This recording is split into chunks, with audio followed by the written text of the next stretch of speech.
Jason is an Albany, Georgia local who started playing music at age 19 and then started writing music in his early 20s. He believes that every song, and I quote, is either about living, loving, or learning.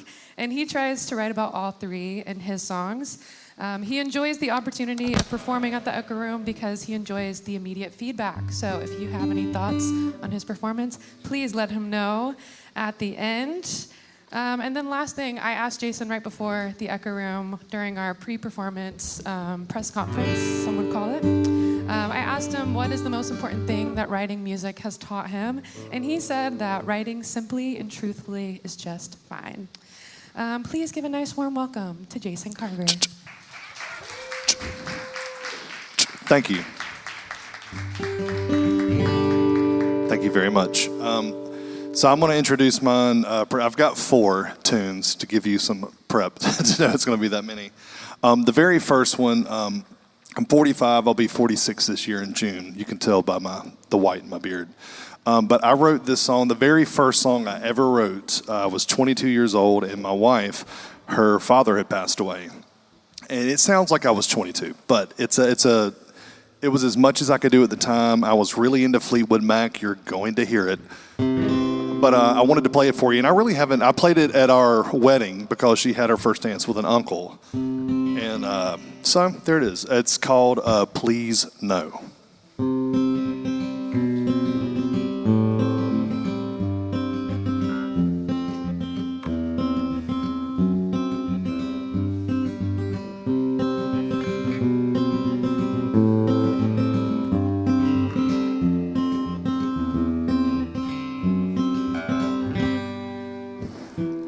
We wonder, is the cup half empty? Or is the cup half full? There are feelings of joy and happiness, and there's times that try our souls. The loved ones we have found, the loved ones we have lost. There are many here among us that'll never forget the cost. And every time I see that little girl smile, I just break down and cry. She has the face of an angel, but there's one thing she can't hide, her daddy's eyes.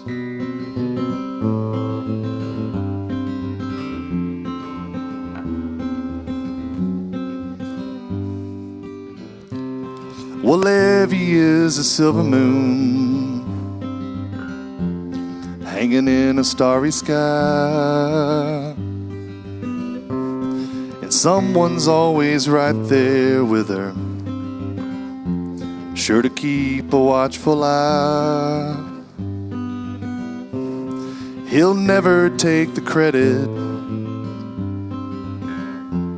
and God knows she's not to blame. Maybe one day she'll realize and know he's never been ashamed. Every time I see that little girl smile, I just break down and cry. She has the face of an angel, but there's one thing she can't hide, her daddy's eyes.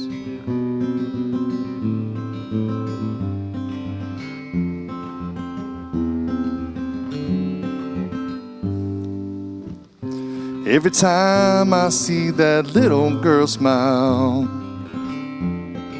I just break down and cry.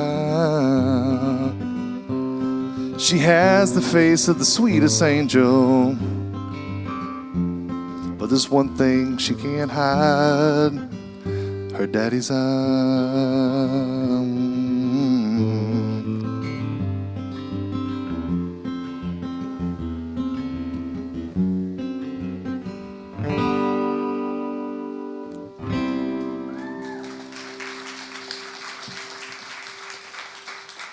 So it's the first song I ever wrote. And if you didn't hear the influence, Fleetwood Mac, Landslide. Anyhow. It was just so I didn't know any chords. Yeah, but it worked. So this is probably the newest song I've written, but it's also for my wife. I have played music. I learned to play guitar. Actually, she picked up guitar at 18. And so did I. She learned how to play Margaritaville, the intro line to Shiny Happy People by REM, and nothing else. And I learned how to play, and I was like, oh. And then a year later, I joined a band. And God bless her. If you've never been with a partner that plays music, boy, you got to love them. And you're going to be there for them, hopefully. So anyhow, this is a song that I wrote for her because I was like, it's kind of funny how we got here. But instead of just writing about music, I thought that I would talk about just kind of how much we take care of each other and how much we're there for each other. And it's called The World's Greatest Groupie.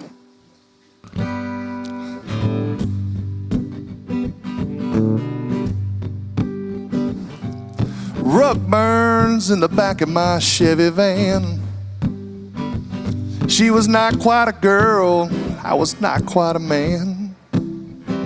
We were just trying our best not to get caught. Parked behind some army tanks in a church parking lot. We was staying up too late on your sister's couch, trying to figure out why she just yelled, ouch. But when your favorite Boone's Farm is fuzzy navel, we got the kind of love that you just can't table. Lord, I knew that it was love from the start. But don't you ever call us high school sweethearts. She's the world's greatest groupie, and I'm her one-man band.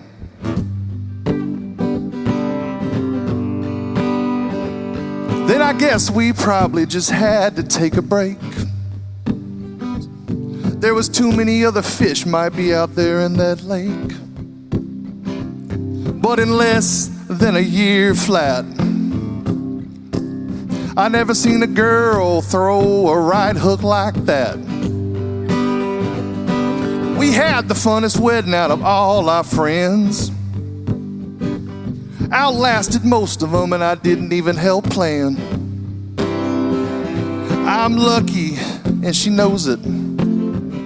But without her, where the hell would I be? Lord, it was love, and I knew it from the start. But don't you ever call us high school sweethearts. Yeah, she's the world's greatest groupie, and I'm her one-man band. I've been through a couple of jobs and some shit, and I never knew we would ever give up on it. But never, no matter how much we tried and it hurt, yeah, we're better for putting in all the work. Well, we finally settled down, tried to make a plan. You became a mother, and I'm working on being a man. There couldn't be a more worthy cause to fight. And if you hadn't heard it enough, baby, yeah, you were right. And I knew that it was love from the start.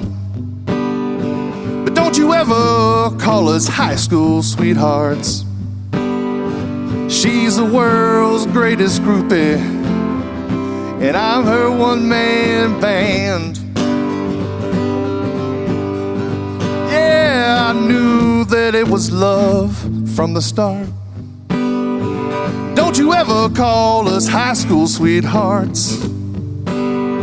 She's the world's greatest groupie, and I'm her one-man band.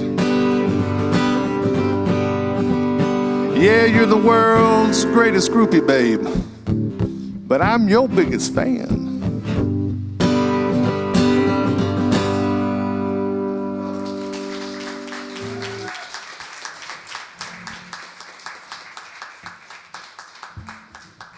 Ooh, I'm nervous.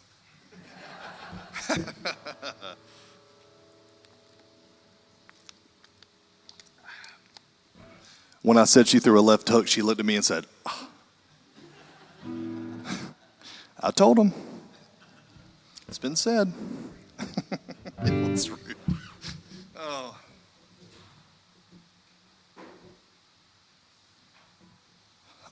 So this is another new song that I had started but hadn't really gotten fleshed out until Isaac said, "Hey, you're playing." I said, "I'm going to finish this song."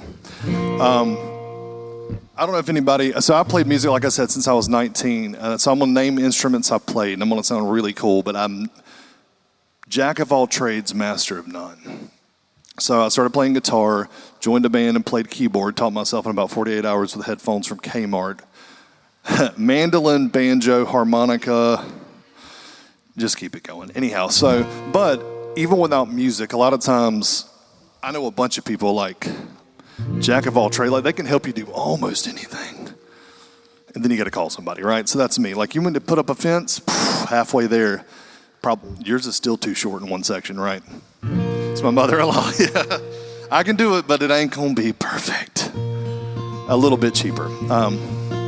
So anyhow, it's called New Skills. I hope you enjoy it. It's supposed to be funny, so. I never learned origami, and I guess I never will. I know it's just folding up paper, doesn't seem like a big deal. You just crease it here and fold it there, make a crane or make a dart. But every time I try my hand, I just end up back at the start. 'Cause all I ever wanted was a ninja star to throw. Instead, I got a wrinkled piece of paper that wouldn't go where I aimed it, no. I never learned origami, but I keep a sheet around in case ambition shows up when there's no one else in town.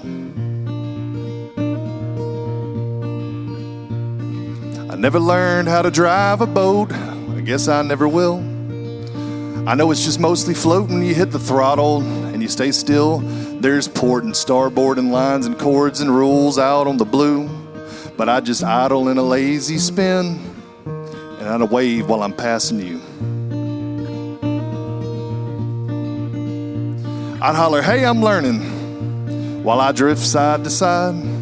Drop an anchor in my cooler and I'd take the scenic route and glide. I never learned to drive a boat. Hell, I like the way it sounds. Like something I could halfway do if no one was around. There's 1,000 little nothings that I could turn to something good if I learned a little bit longer, like I always said I would. I'm handy with the almost, and I can nearly fit the bill. I never quite got around to it, and I'm pretty good there still. I never really learned how to shuffle cards, make them ripple and make them sing. Mine come off like I'm dropping shingles with a slightly crooked wing. There's a flick and a flourish, and there's rhythm in the hands. But I just deal them out like pancakes, and I hope nobody understands. If you ask me for a magic trick, I'll say, yeah, pick any face. Then I'll lose it in the middle, and I'll just grin and I'll change the pace.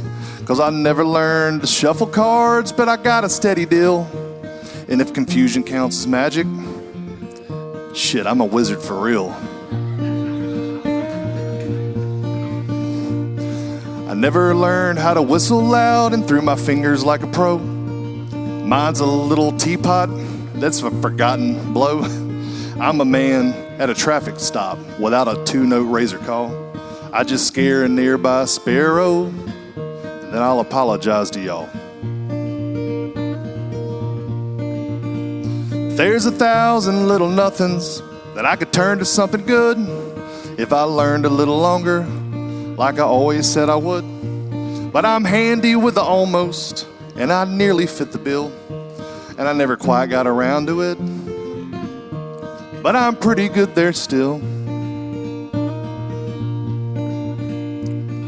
I never learned to skip a stone, make a dance a dotted line. Mine just sinks like heavy thinking every single time. I wind up throwing heat. I give a mighty heapful plop, and I watch it go straight to the bottom like it couldn't wait to stop. There's 1,000 little nothings I could turn to something good if I learned a little longer like I always said I would. I'm handy with the almost, I can nearly fit the bill, but I never quite got around to it, and I probably never will.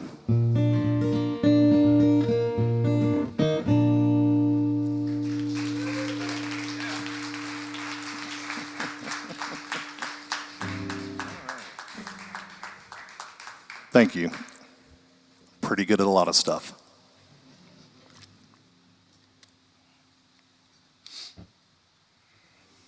Ask me for a dad joke later.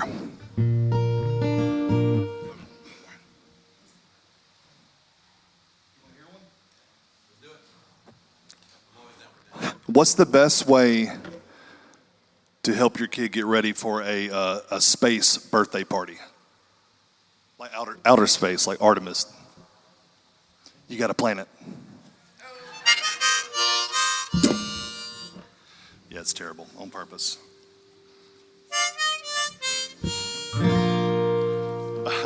So this is the last song I have for the evening. Thank y'all for hanging with me. I apologize for my natural cadence. It's fast. Nerves don't help it slow down.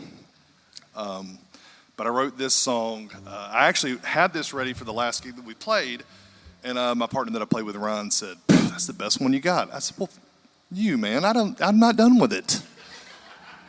He said, "You should do it." And so my wife, who is one of the best writing partner you could have, she was like, "You're getting close." But this song is kind of about our story, our family story. I don't have to give you a whole bunch of background on it, but you'll understand. And I titled it something that didn't work, and my wife came up with the title, Six-String Therapy, and I agree.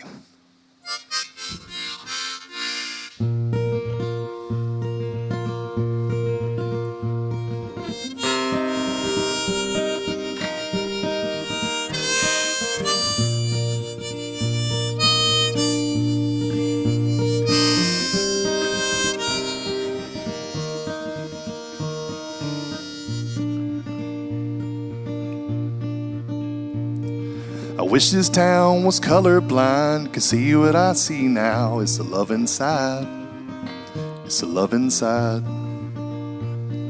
The sins of a man fall on his son, but that don't tell you how. Not to question why, not to question why. The opinions of ghosts are all in our head. It's hard to heat hatred from the long gone dead. Born in the storms of wind and rain, destined to survive. Tell me where's the lie? Tell me where's the lie? Families don't always look the same, but they're always in your life, living right or die, living right or die. When the folks in our lives don't know how to pray, friends become family, even if they don't know what to say.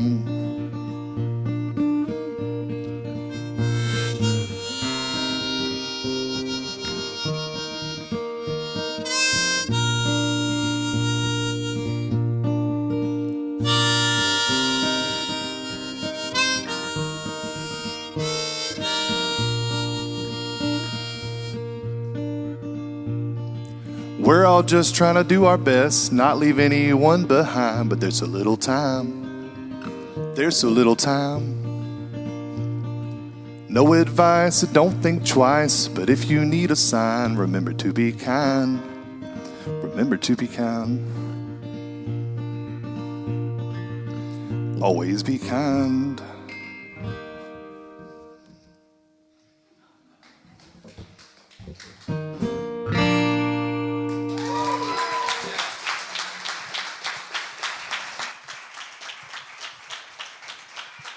Excellent.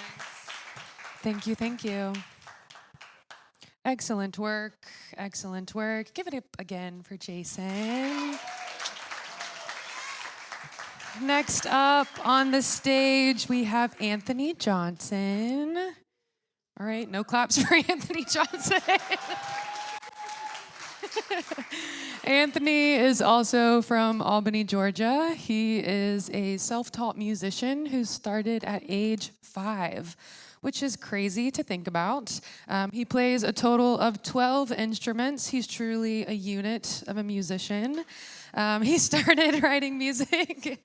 He started writing music at age 16, and his music has been shaped by artists like Chet Atkins, Vince Gill, and Mark Knopfler. I did Google the pronunciation. Well done. Thank you. What else? What else? He's also the guitarist in the Hannah Barnes Band, the Barnyard. Yeah, the Barnyard Band, incredibly important. He sees the Echo Room as an opportunity not only to share his music, but also the intimate details of what inspired his songs. And he said that these opportunities are kind of like filling in or coloring in the lines. Let me get it right for you, which is a great way to put it, and also incredibly poetic. When I asked him what music has taught him about himself, he said that music gave him a voice.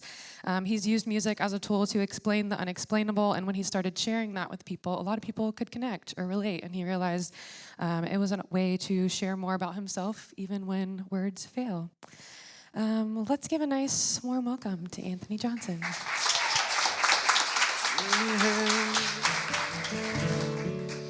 So good to be back at the Echo Room. This is pretty cool. I've been doing this 20 plus years. I've been doing songwriters rounds for 20 plus years, all the way from the Bluebird in Nashville to here in Dawson, and it never gets old. Like the jitters and the nerves and the anxiousness. I was like, I talked to Jason backstage. He was like, "Are you nervous?" I'm like, "Yeah." Like it never gets old. And may it never get old, y'all. I'm telling you. Actually, tonight is Zoe's first. So this is going to be a fantastic time to be able to listen to her too.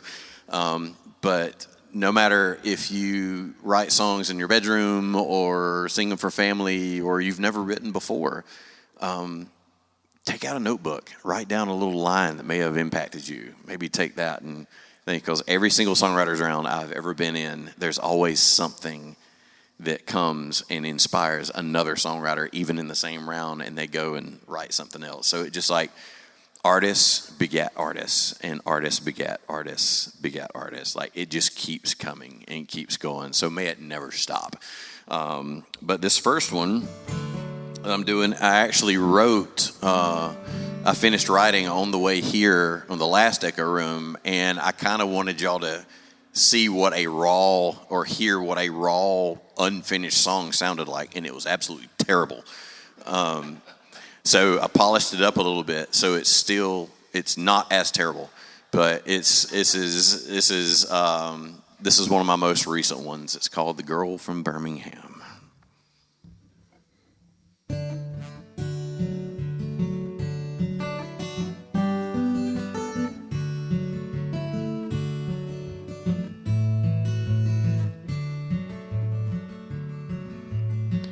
Curly hair and big green eyes, across the table with burgers and fries, neither knowing what to say, not satisfied to stay that way. We talked, we laughed, and time ran down with that girl from Birmingham.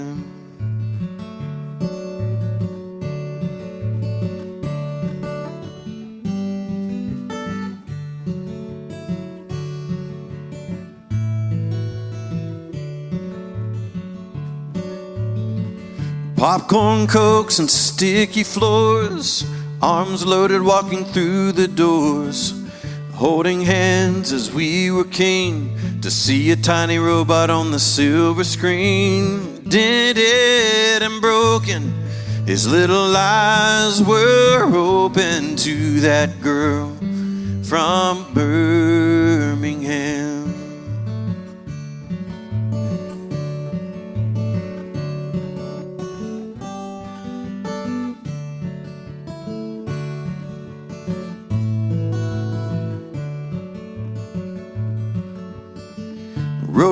trips and salty air, River Street and local flair, learning what pralines are, and riding in my broken down car, Chicago and back. The sky fades to black with that girl from Birmingham.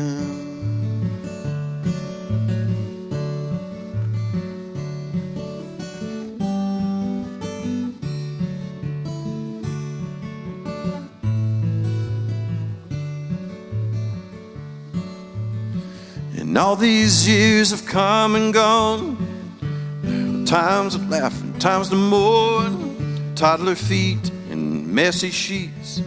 Still the best that I could ever known. Of all the things that come and gone, it's always good to come on home to that girl from Birmingham. Oh, my girl from Birmingham.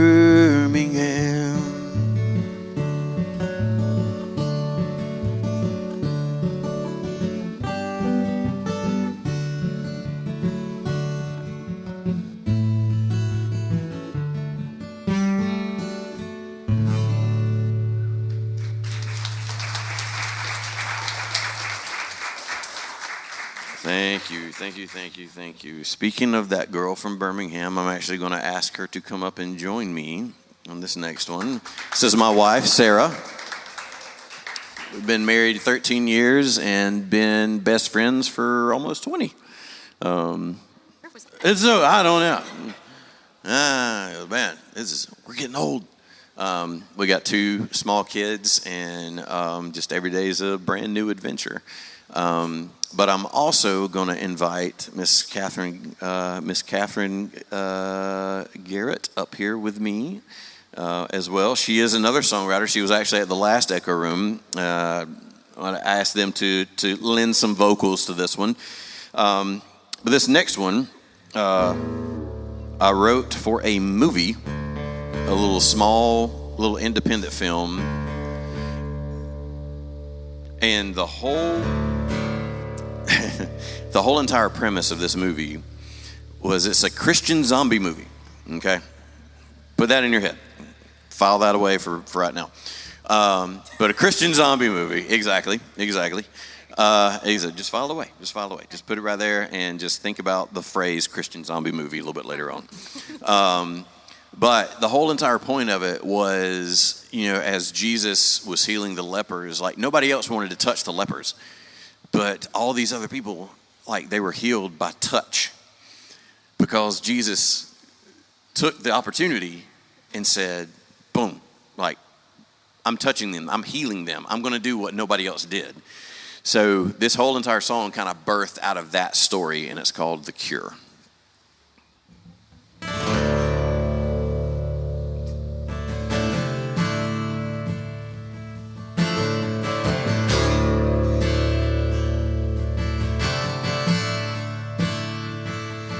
I was dead down in the ground. I was lost, but now I'm found. You reached down your hand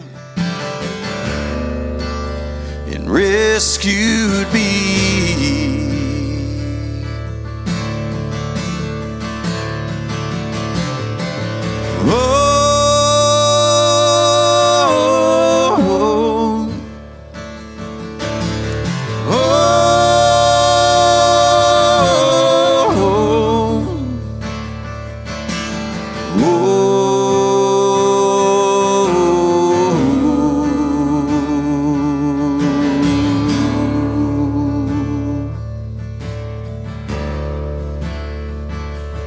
Death had me beneath the clay, only sorrow in its wake. I heard your steps above my head.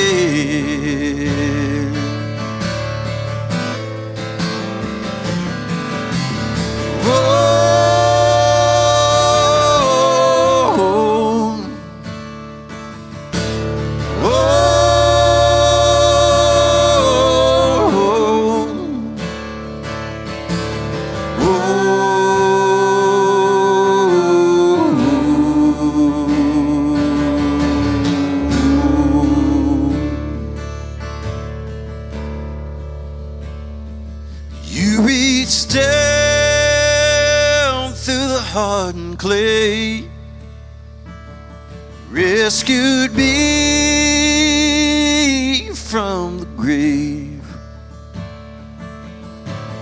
No more dark, no more death, the cure for my disease.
Thank you, Catherine. Well done. You have another applause for her.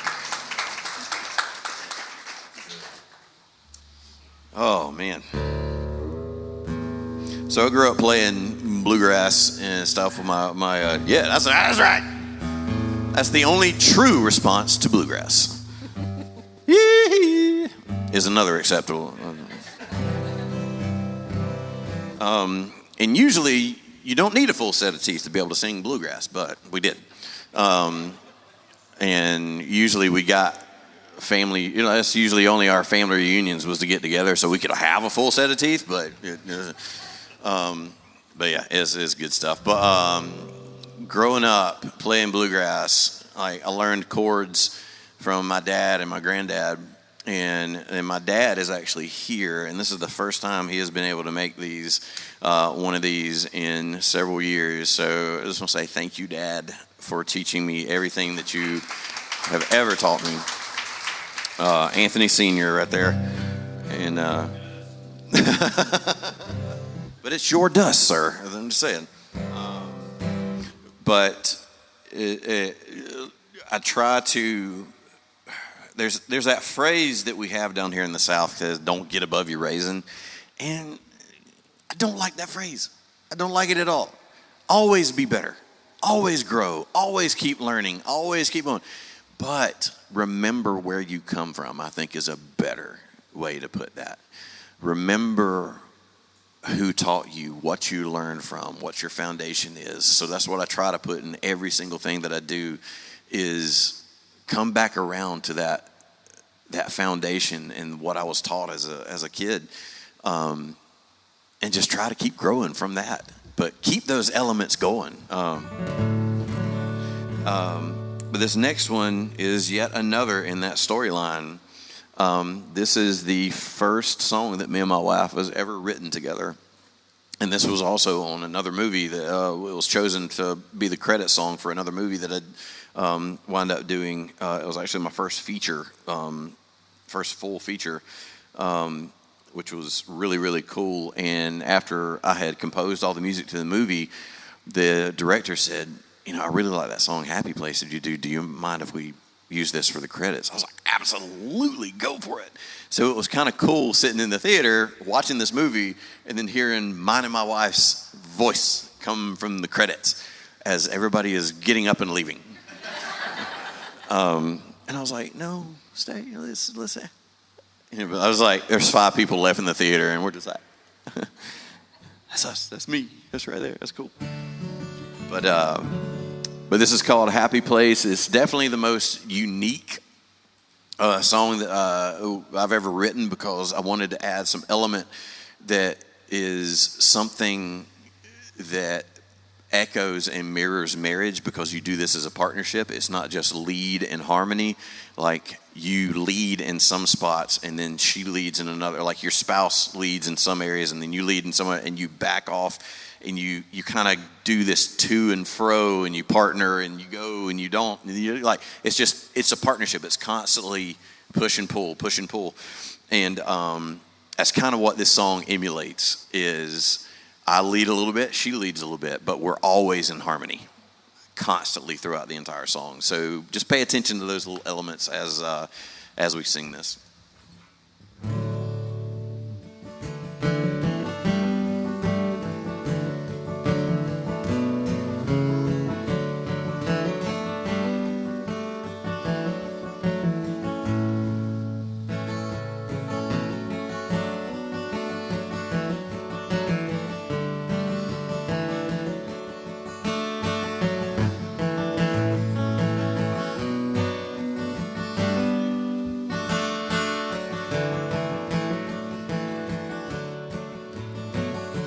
You're my priority, my best friend, my playmate till the end. of time. Sometimes I just can't keep you off my mind. You're my one to keep. My heart's in. Nobody tells me when. You're mine. You're the one I thought I'd never find. 'Cause you're my happy place. When I see your face, this is right where I belong. And if I win or lose, as long as I'm with you, my darling, you're my happy place. Whoa, my darling, you're my happy place.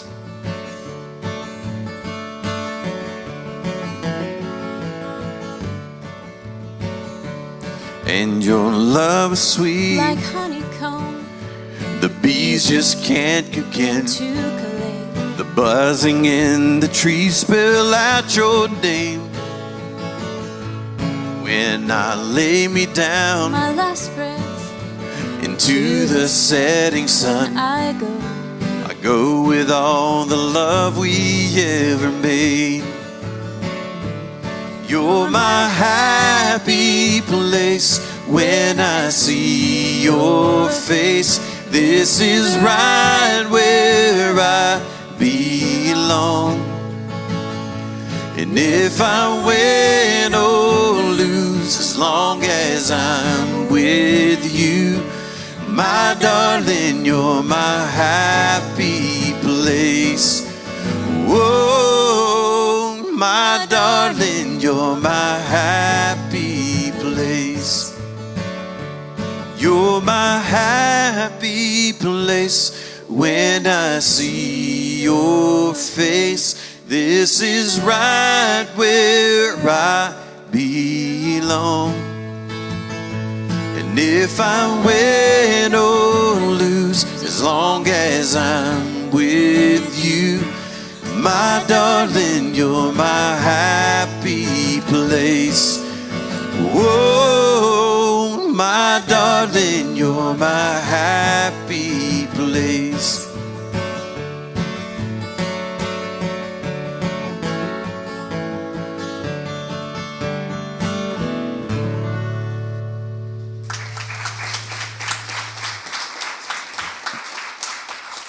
Thank you all very, very much.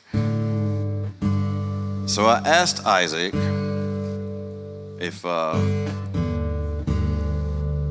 could do an instrumental. My wife told me to do an instrumental. I thought I could do an instrumental, so I asked Isaac if I could do an instrumental. And he's like, we've never had an instrumental. So I was like, okay, I'm going to do an instrumental. So growing up, it's hard learning guitar around people who have full-time jobs. And you don't have a full-time job at 6 years old. Unless you're Amish. And then, or Asian, either way. I mean, You own a business by 7, I think, in China. But there's been so many different influences I've had over the years, especially musicianship. But like my grandfather and my dad were like the biggest ones, and then I had my cousin Tim Thompson down in Florida, who is just ingenious on guitar, and I'm like, I'm never gonna be as good as him, like ever. So I tried to be as good as him. No, still not. 43 years old, still can't do it. But I listened to an a guitar player named Doyle Dykes. I don't know if you've ever heard of him, but he's a fantastic guitar player. Yeah, somebody has. Cool, awesome. I had his cell phone number for a while. It was great. So Chet Atkins, I did not have his cell phone number. But listening to Chet Atkins and different things like that, so I'm like, I want to do something that is a homage or a conglomeration of all these different things. So like I learned how to play bass from my dad by listening to my dad. So I wanted something with bass notes in it. I want something that is multi-layered like Chet or Doyle. And then I want to add some elements of Tim into this. So I wrote this instrumental as an homage to those 4 big names in my life, and it's called Running with the Bull. So it's basically like going to Pamplona and not getting trampled. So I know if I ever got this on stage with all 4 of those, I'm like, it's going to be like running with the bulls. So this is called Running with the Bull. Nerves! Thank you so much.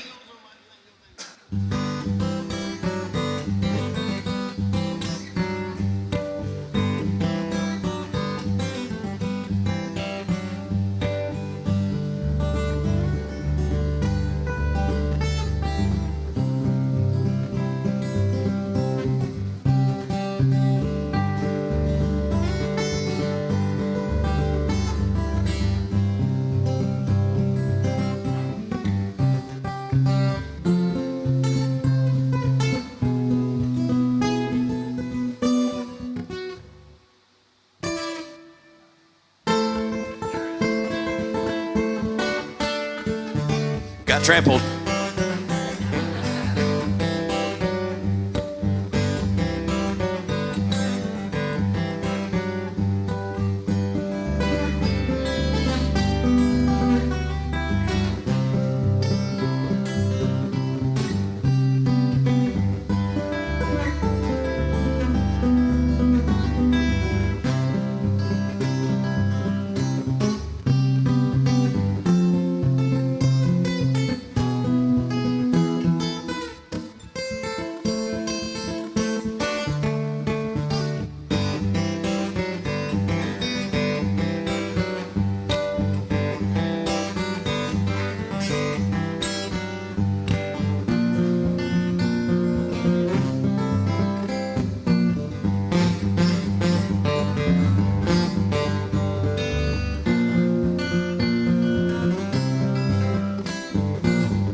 A little quieter now. The bull's around the corner somewhere.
I play that song perfectly at home. Doggone nerves. Oh my gosh, no matter how old you get, the nerves is going to still get you. All right, so my final song of the evening is a song that I wrote in the middle of the night on the back of a Wendy's napkin.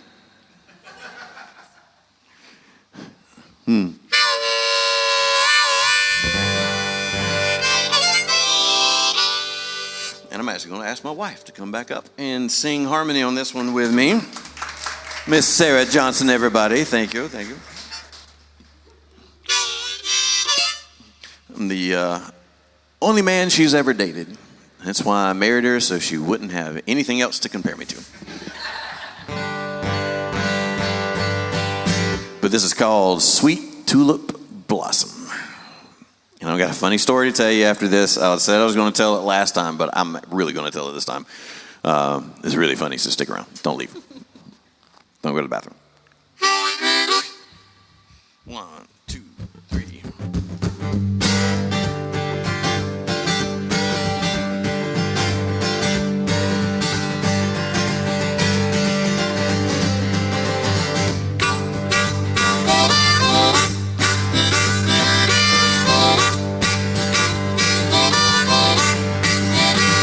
You call it yours, I call it mine. We can wrestle with the facts until the daylight turns to night. Still one fact still remains the same. We've played with the fire and now it's our favorite game. Gotta let go of the wheel and let the big man take control. 'Cause you're my sweet tulip blossom, my stinging little bee. Something brings me to you like a bear to a honey tree. Sweetest thing I've ever seen, making all the guys turn green. You're my sweet tulip blossom with nobody but me.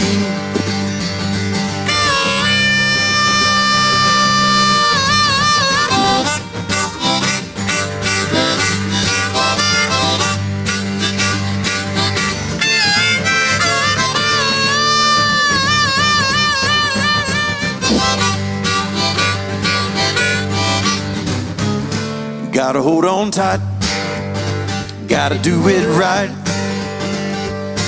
With the blessing that's unfolding right before our eyes. You gotta look to the skies and let things happen right. 'Cause you mean the world to me and I'm about to do it right. Gotta let go of the wheel and let the big man take control.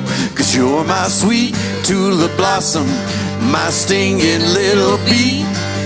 Something brings me to you like a bear to a honey tree. Sweetest thing I've ever seen, making all the guys turn green. You're my sweet tulip blossom with nobody but me. Acapella now. You're my sweet tulip blossom, my stinging little bee. Something brings me to you like a bear to a honey tree. Sweetest thing I've ever seen, making all the guys turn green. Sweet tulip blossom with nobody but me.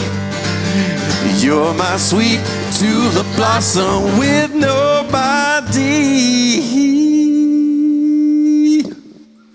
nobody but me.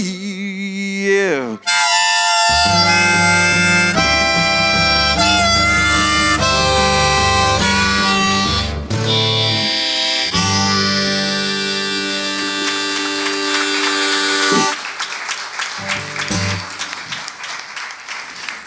So after I had done that song one time, this little old lady came up behind me and was like, "Son, are you saying tulip or tuna?"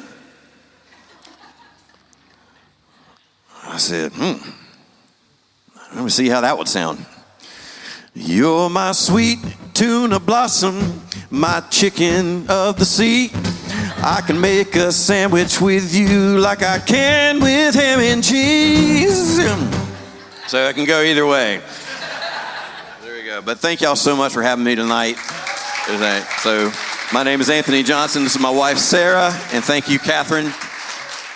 Y'all have a wonderful evening. Let's give it up one more time for Anthony and Sarah Johnson. Sarah, this is my first time hearing you sing. Excellent, excellent. You slayed. We'll move right into our third artist for the evening, Zoe Clack. I'm in everybody's way. Yeah. Zoe is from Cuthbert, Georgia, and wrote her first song when she was 13 years old.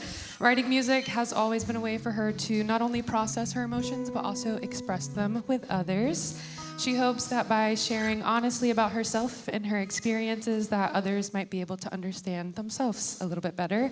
And when I asked her what writing music has taught her about herself, she said that she learned that she needs therapy. Which, period, that's real. Give it up for Zoe.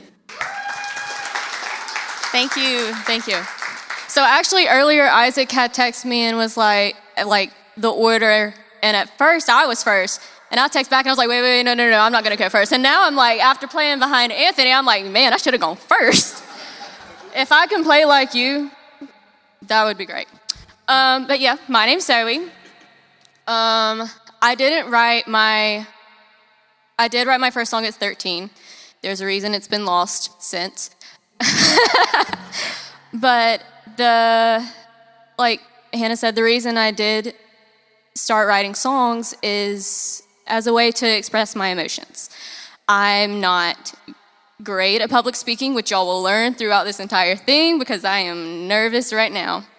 But songwriting is my way to express how I feel through everything that I've been through. And I know I may be very young, but there has been a lot that has happened in the last 10 years, honestly.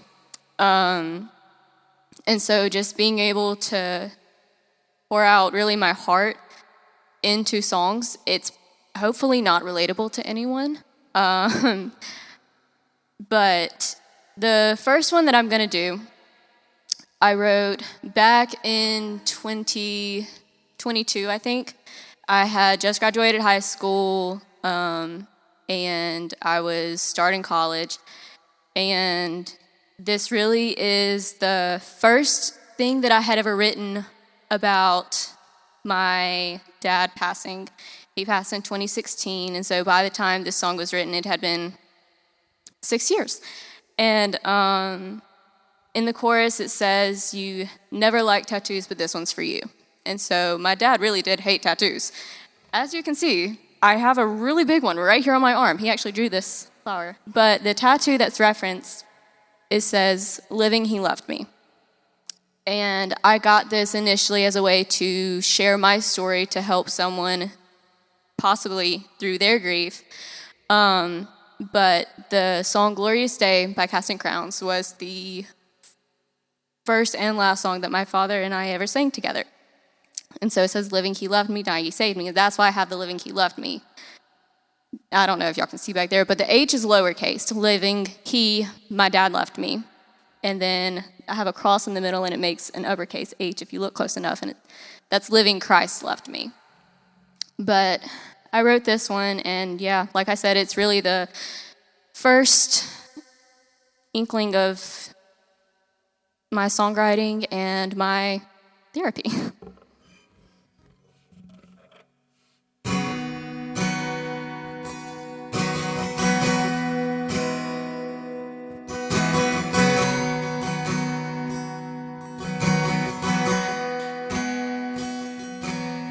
It doesn't seem that long since you've been gone, but it's been 6 years and we have to hold on. Sometimes I sit and wonder at how different life would be if you would still be here with your arms around me. I know you never liked tattoos, but this one's for you. People say that they're sorry, and I respond, yeah, me me too. We'd probably never move or see mom drink wine, but I know where you're at, so everything's fine.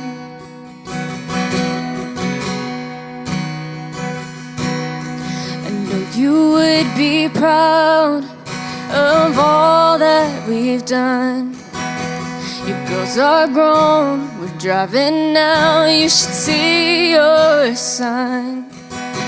And yeah, we've learned a lot from what life has thrown at us, but I know that you'd be proud of all that we've done.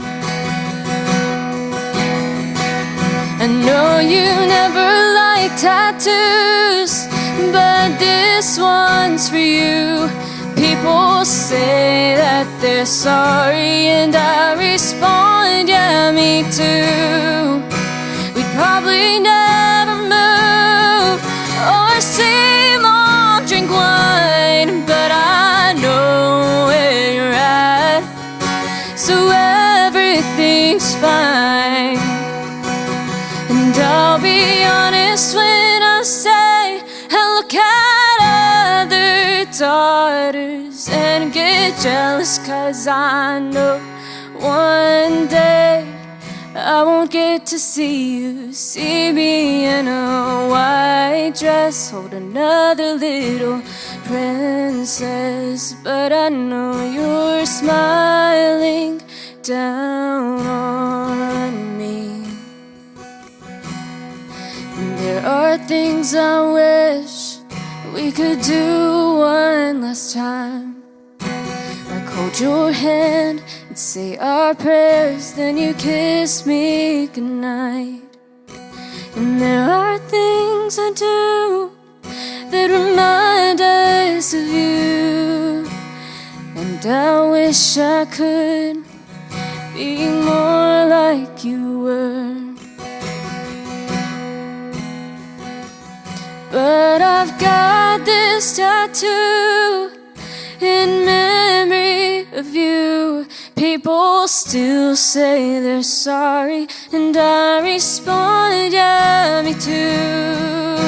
We moved away from friends, and I saw mama drink wine, but I know where you're at, so everything's fine. Yeah, everything's fine.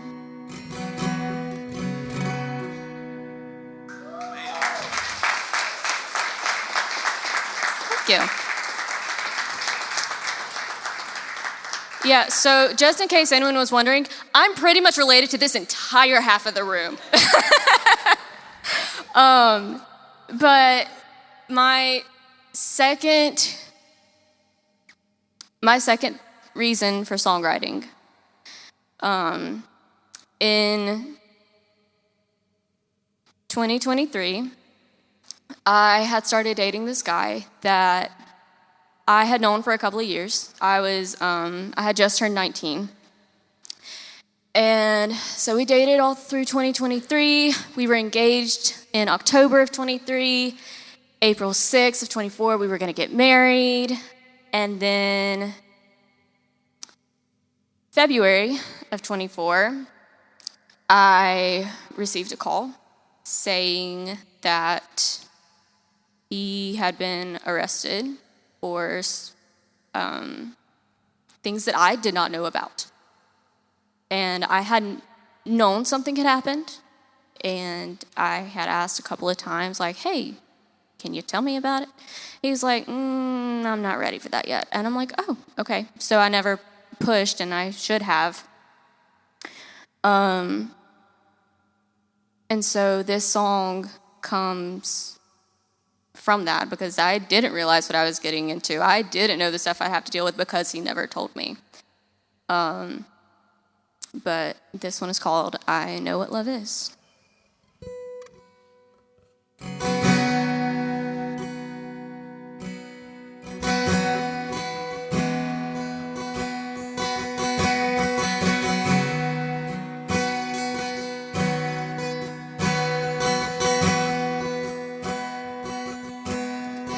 I didn't realize what I was getting into, and I didn't know the stuff I'd have to deal with. I was only 19, and I didn't see what you were doing to me.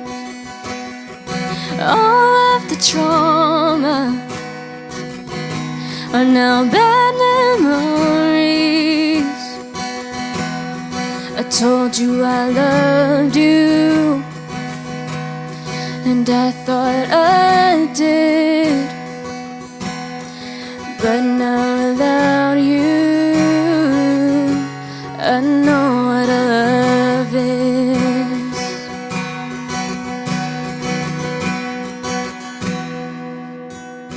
You said you'd tell me when you thought you were ready. It was an excuse. You never would be ready, and I never knew until I had to. What were you doing to me? All of the trauma are now bad memories. I told you I loved you,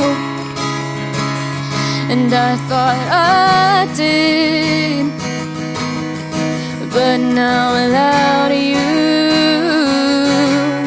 I know what love is. Fast forward through the months, I didn't think I'd make it, but oh, I know my God, He's never left me. What were you doing to me?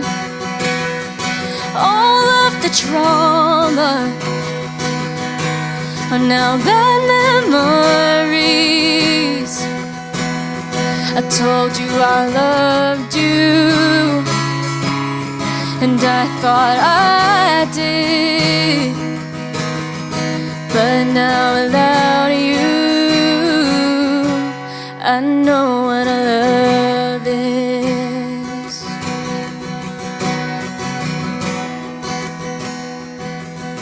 Yeah, I know what love is.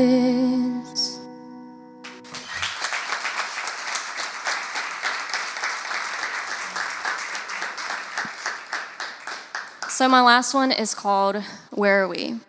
And throughout that time that I was struggling with everything that was going on, my mom and I had been talking, and she helped me realize, like, He's not telling it how it is.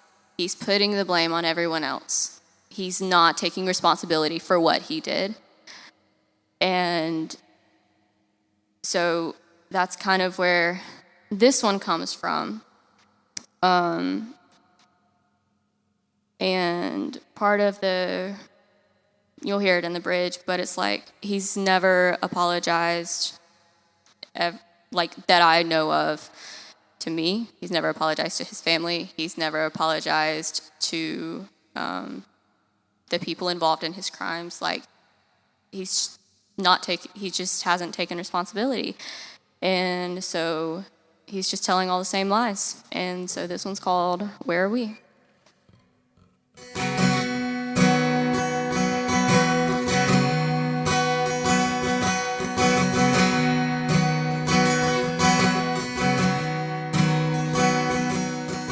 Came across your social page today, and it brought back so much hurt.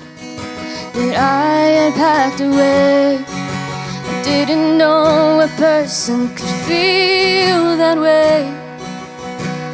After a year of build-up, but there's just so much hate, and I'm still trying to forgive. But it feels impossible when you're still telling all the same lies you told me, saying anything to anybody to get them to believe that what you did ain't half as what it seems. You're still making up excuses, but don't you see, you're just making it all about you. But where are we?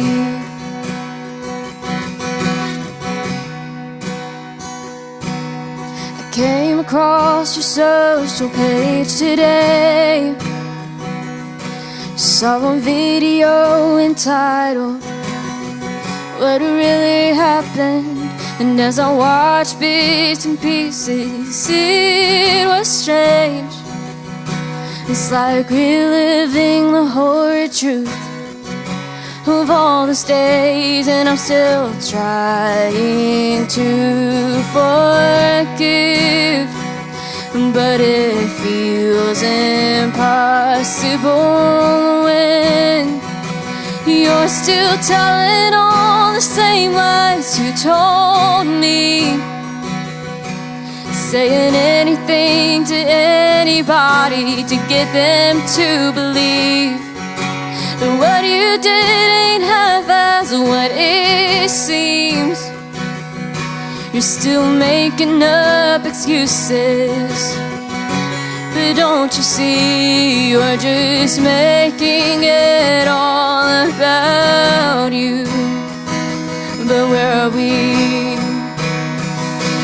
Where are we in your story? The ones you loved, where is the apology to all the ones you hurt? What about the victims and all their families?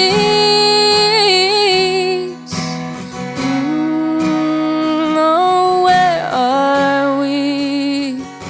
But you're still telling all the same lies you told me, saying anything to anybody to get them to believe that what you did ain't half as what it seems. You're still making up excuses, but don't you see, you're just making it all about you. But where are we?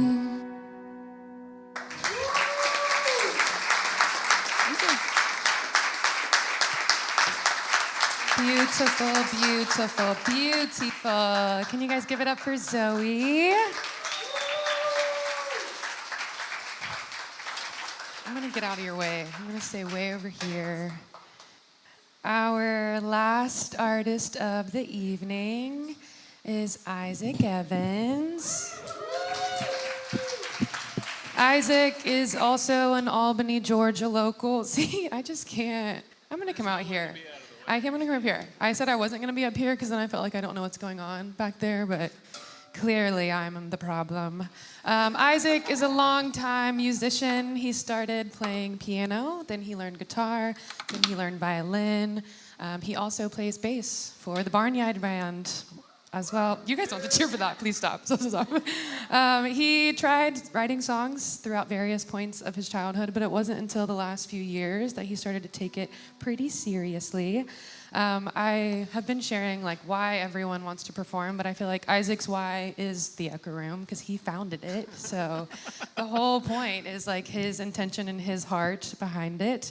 When I asked Isaac what songwriting has taught him about himself, he said that it taught him to let go of the fear of others and what they might think about him or potentially misunderstand.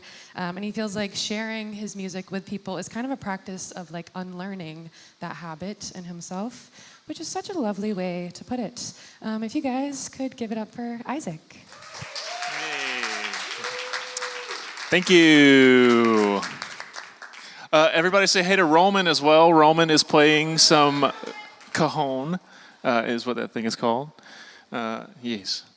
I tell you what, I got to get me one of those harmonica things, not because I play the harmonica, but I think it'd be good for holding sandwiches. And I like a sandwich. I could eat and play. It'd be great. Yes. Well, let's see. I'm playing 3 songs this evening. My first one, I'm a person who sometimes gets very overwhelmed by like technically easy tasks. Like thinking about talking on the phone is like gonna shut me right down. I really hate talking on the phone. And then sometimes like a text message hits my phone and I'm like, man, I just don't have the energy to reply to that right now. And then I have 15 text messages that I don't have the energy to reply to, and it gets really overwhelming. Which sounds silly, it's just a text message, not a big deal. I just find that I'm a person that like needs time to process things before I respond to them. And so there's that. And then there's also like the immediacy of communication, you know, like everybody has a phone and you can reach pretty much anybody immediately if you want to. Like when has the world ever been so connected and there's like this weird tension where everybody's kind of expected to be on call to everybody else all the time? It's crazy. Sometimes I just want to get in my car and go to the grocery store without being connected, you know? Sometimes I find it helpful to say crazy things out loud so that I can hear how crazy they are and move past it. And the crazy thing that I believe about being overwhelmed by the phone is that everyone is out there to use me for instant self-gratification. And that when that ding happens on my phone, it's so that they can use me to get something. And that's the crazy thing. It's not actually true. I'm just saying it out loud so that we can all hear how stupid it is. And then my first song, it's a mouthful and I'm gonna mess it up. I even wrote it wrong on the top of the sheet. Confusing, using, abusing, amusing is the name of the song. And yes, chuckle, because this song is me pointing out how silly this thing is, and hopefully it's also helpful to you if you sometimes also feel overwhelmed whenever your phone dings. Yes.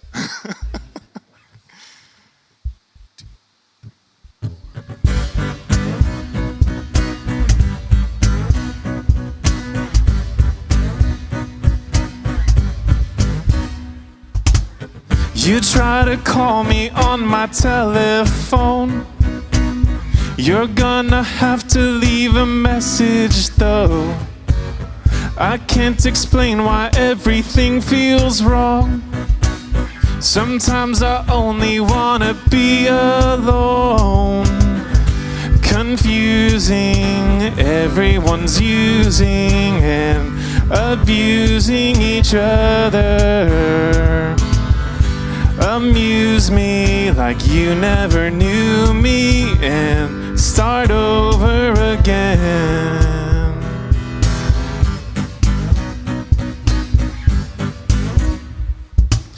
I wonder what it'd be like to feel free.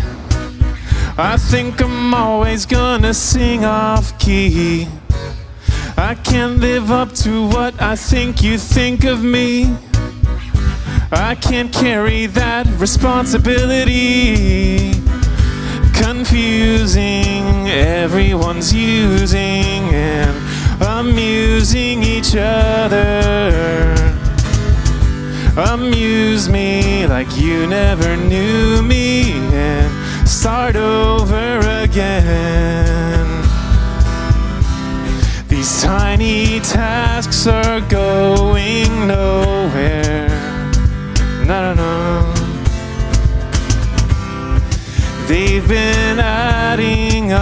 so long.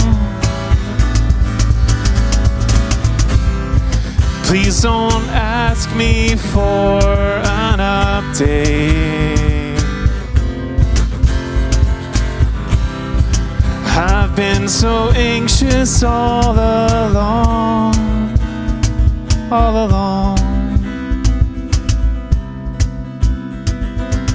So keep on calling on my telephone. One day you might just hear a dial tone. I think I'm always gonna feel a fraud. I can't stop running like a thief from the law. Confusing, everyone's using and abusing each other. Amuse me like you never knew me and start over again. Confusing, everyone's using and amusing each other. Amuse me like you never knew me and start over again. Thank you. It goes straight down from here. I kid. The next two songs do have somewhat of a theme. At least I think they have somewhat of a theme, and it could be summed up in the form of a question, which is never explicitly stated in the songs. But if I was going to explicitly state it, that question would be, what if there's something better? Okay? And for this first one, this last year for me has kind of been characterized by just a lot of disagreement. Not with like anybody, any one person in particular, but with just like generally speaking, I find myself disagreeing with a lot of things. And I find that whenever I hit that moment of disagreement, it's super easy to typecast the other person as my enemy.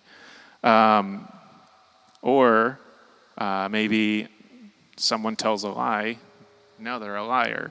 Or someone says something offensive, that means they're cruel and vindictive. And like, when has, that clear of a generalization ever been healthy? Probably never.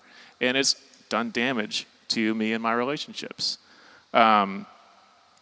So I'm learning to ask myself this question: what if there's something better? Like, what if there's something better than typecasting somebody as my enemy when we disagree? Or what if there's something better than the way I've always done it? What if there's something better than tradition or my preferences or this hill that I'm choosing to die on? Because a lot of those things for me end up being like ruts. I get stuck in a rut and I don't end up really going anywhere. So this song is me talking myself out of a rut so I can choose something better. And this song is called The Way It Goes. It is a bit of a downer, so I'm sorry.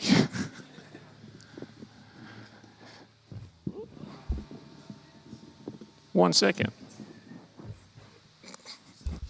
I'll bookend the downer with humor so it's not so off-putting.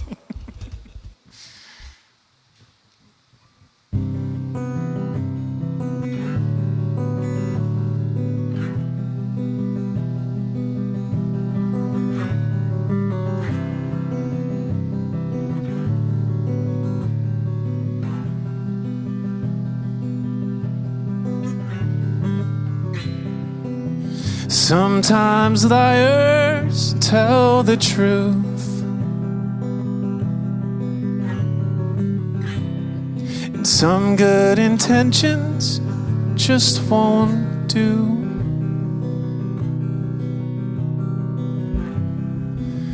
All my villains were my heroes before I knew. Did unholy people their sacred too?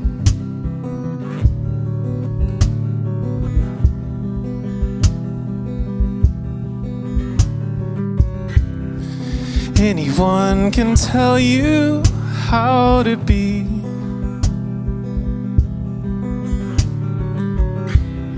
Ignore all the pain they don't want to see.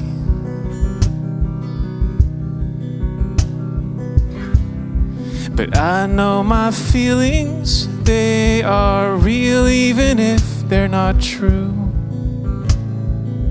Just want someone to see things like I do. Don't question tradition, what an evil notion. Everybody knows the birds of a feather have gotta die together. That's the way it goes.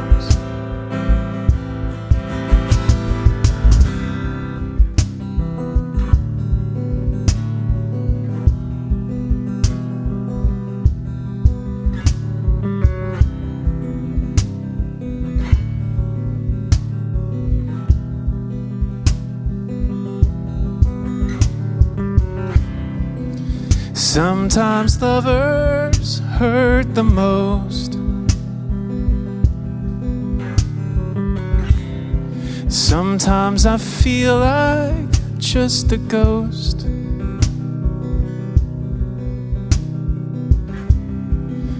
Every failure could have crushed me before I knew that no time is wasted when I'm with you. Don't question tradition, what an evil notion. Everybody knows the birds of a feather have gotta die together. That's the way it goes. Don't question tradition, what an evil notion. Everybody knows the birds of a feather have gotta die together. That's the way it goes.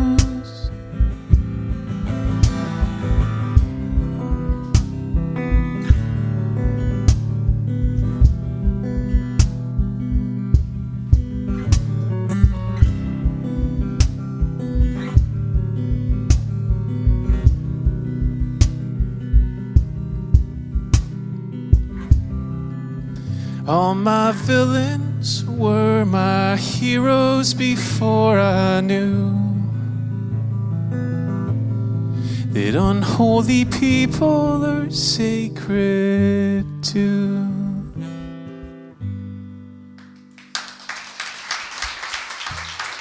Thank you.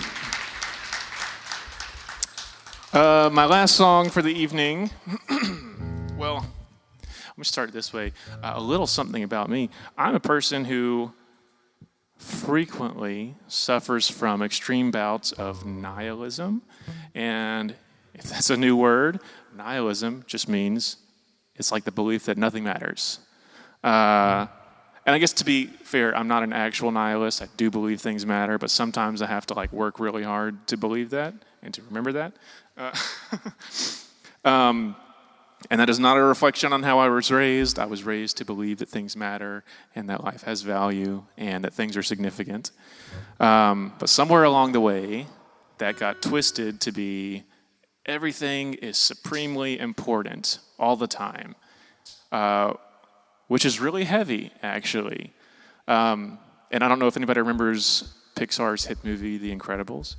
But in that movie, the bad guy is monologuing his anti-hero manifesto, and the way that he closes that out is he says, when everybody's super, no one will be. And similarly, I've found that when everything matters so much, nothing actually matters to me. There's no variation, And I don't have the capacity to carry that much significance for all things, actually. Hope that makes sense. So the what if that I'm learning to ask is like, what if it's okay that some things maybe don't matter? And what if it's okay that I'm always finding out what those things are? And if it's okay that I like haven't arrived yet? And what if it's okay that I'm exactly where I'm at? So this song is called A Little More, and that's kind of where it came from. That is where it came from. It's not kind of. It's exactly where it came from. I got to watch this metronome for a second to get the tempo in my head. I start it too fast all the time.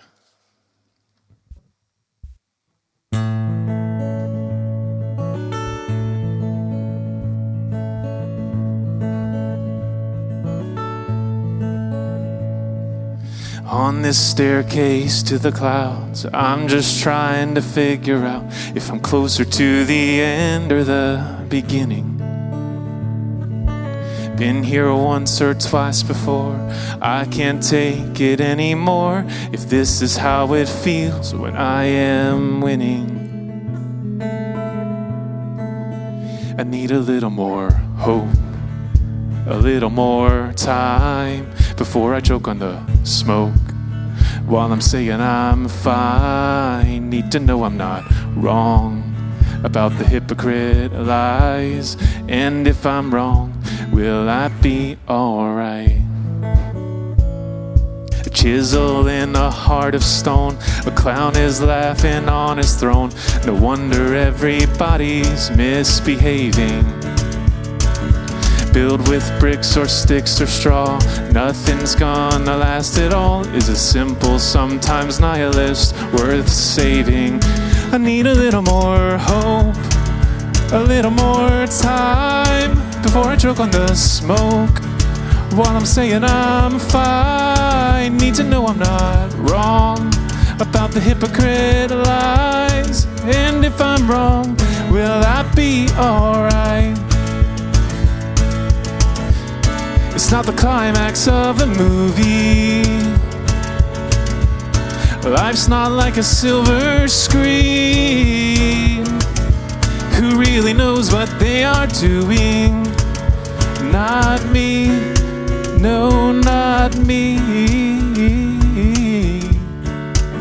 I need a little more hope, a little more time before I choke on the smoke.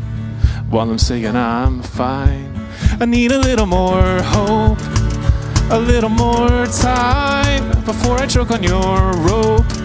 While you tell me I'm fine, and what if you're wrong, and you're feeding me lies? And if you're wrong, will you be alright? And if you're wrong, will you be alright? And if I'm wrong, will I be alright?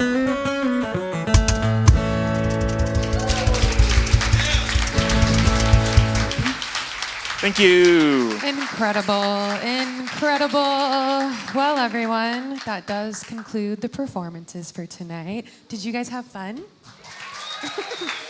Good. That would be really awkward if you didn't. There are 3 ways that you can support us here at the Echo Room. There's Instagram, there's Facebook, there's YouTube. You can interact with our posts, you can share them, you can go on YouTube and smash that subscribe button. I'm sorry. Next up, you can buy tickets for the next Echo Room. There is a website in all of our bios that you can click to get tickets. But also, if you're in the bathroom, there's a QR code on the wall that you can scan. We're all about efficiency here at the Echo Room. And lastly, if you have any songwriter friends, you should bully them to apply and join what we have going on up here. I mean, that is if you think they would be a great fit. Lastly, the building does close at 10:30. It's only 9, so you have some time. Don't worry. Feel free to hang, but by 10:30, I will be like probably standing on a table and being like, get out right now. Hey, Hannah, tickets are on sale for July 26th. I just got word in, guys, live from the Echo Room. The tickets are on sale for our next Echo Room, which is June 26th. This is an interactive experience up here. Lastly, if you have any questions or if you have feedback on how we can make these performances better for you as an audience member, please let us know. You can chat with me or you can chat with Isaac. We would love to hear what you think.